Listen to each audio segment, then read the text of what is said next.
Leader by born হয়, leader create করা যায় না। আপনি তাকে মানে একটা শেপে নিয়ে আসতে পারবেন, ডায়মন্ডই, এটাকে কাট করতে হবে। হ্যাঁ, কিন্তু সে ডায়মন্ড, আপনি একটা কয়লাকে যতই কাটিং করেন সে ডায়মন্ড হবে না। লিডার সবসময় বাই বর্ন হয়। সো আপনি যখন একটা অর্গানাইজেশনের লিডার প্রয়োজন হবে, আপনি সিম্পলি একটা কোশ্চেন করলেই মানে আপনি ধরেন একজন এমপ্লয়ি আসতেছে, আপনি তার সাথে বার্সেলোনা, মেসি এবং রোনালদো নিয়ে ঝগড়া শুরু করে দিলেন। 15 থেকে 20 মিনিট ঝগড়া চলছে, এর মধ্যে ছোট্ট করে কোশ্চেন করে, তুমি ফুটবল খেলো? না ভাই ফুটবল খেলি না। তো কি খেলো?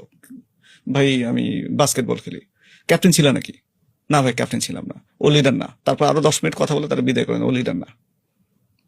যে লিডার সে স্কুল লাইফের অথবা ক্রিকেট টিমের, খেলাধুলা বা জীবনের যে কোনো জায়গায় অথবা থিয়েটারে সে কোথাও না কোথাও লিডার ছিল। লিডারকে আপনি কখনোই চাপায় রাখতে পারবেন না, লিডারশিপ অটোমেটিক বের হয়ে আসবে। আমাকে এই পুরো জায়গা থেকে সরাই নিয়ে আরেকটা নতুন জায়গা নিয়ে ফেলে দেন, উইথিন 2 মাস দেখবেন যে আমি লিডারশিপে চলে আসছি।